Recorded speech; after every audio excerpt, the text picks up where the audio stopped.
పిల్లరా, ప్రభు దగ్గరకు వచ్చిన వారు నష్టపోయిన వారు ఎవరు లేరండి. ప్రభు దగ్గరకు వచ్చి మందిరానికి వచ్చి పాడైపోయిన వాడు ఎవడూ లేడండి.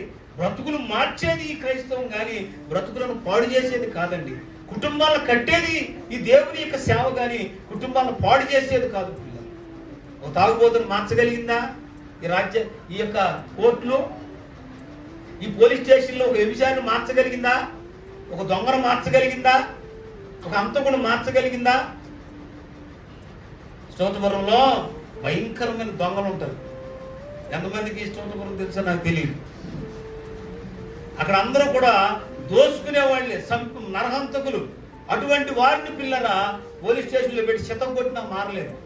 కోర్టులు యావజ్జీవ కారాగార శిక్ష చేసినా మారలేదు. కానీ ఒక్క దైవజనుడు వెళ్ళి ఆ గ్రామానికి వెళ్ళి వాక్యం చెప్తే పట్టుబడి పిల్లరా ఆ సువార్తపురం ఈ రోజున ఏమైందంటే సువార్తపురంగా మార్చబడింది. మరి నీ పరిస్థితి ఏంటి? ఆలోచన చేసావా? నీకేమన్నా మారవండి, ఏమన్నా మనకు అక్కర రావు. ఏది అక్కడికి వస్తుందంటే మన ప్రభు యొక్క సన్నిధి, ఆ ప్రభు యొక్క తోడే మనకు అక్కడికి వస్తుంది. ఎవరు నిన్ను మార్చుతారు? ఎవరు మారుతారు? నన్ను ఎవరు మార్చారు? మా ఆవిడ ఎవరు మార్చింది నన్ను? లేదా మా అమ్మ మా నాన్న ఏమైనా మార్చారా?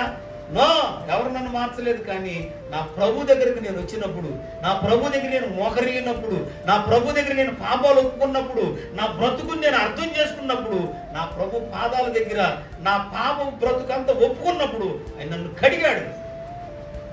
అప్పుడు నేను మార్చబడ్డాను. పిల్లరా, మా అమ్మ మా నాన్న నన్ను మార్చలేదు, డబ్బు నన్ను మార్చలేదు.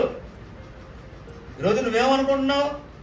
ఏమనుకుంటున్నావంటే ఏదో నేను చుట్టం చూపుకి వెళ్తున్నానండి మందిరానికి.